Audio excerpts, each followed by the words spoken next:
Morning guys, ayan nakaligo na po ako. Tapos na po yung pagkukulay ko. So ngayon ano na po ako ng aking buhok guys. Ayan, titingnan natin pag natuyo siya kung effective ba ang kulay ng aking binigay ng aking amo. Ito yung kulay niya guys, ito. Ayan, Kelestone Chets, ano siya?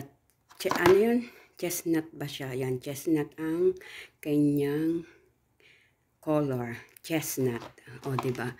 Kaya yan guys, katatapos ko lang maligo. So, tingnan natin ngayon kung kumulay siya sa aking buhok.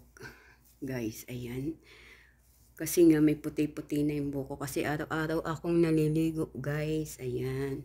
Kaya tingnan natin kung ano ang magiging resulta guys. Ayan, diba? Ayan po. Kahit malamig. Kasi araw-araw ako naliligo guys, kaya ayan, suklayan na natin siya kung okay na ba yung ating buhok. Madulas yung buhok ko kasi nga nilahat ko yung cream silk guys. Ayan, dapat talaga cream silk ang inilalagay lagi sa buhok, hindi shampoo kasi nagda-dry ang ating buhok. Kailangan talaga may conditioner tayo guys. O, diba? Ayan.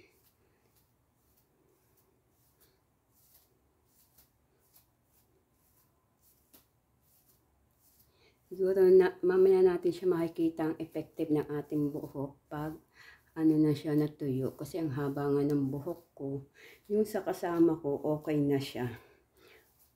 Brown na yung buhok niya.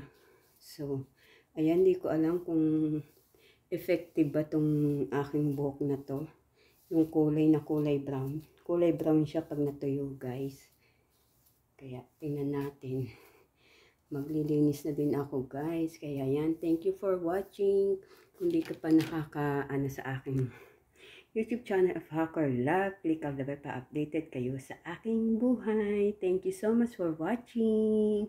Shout out dyan sa Team Positive, Team One Love. Merry Christmas to all.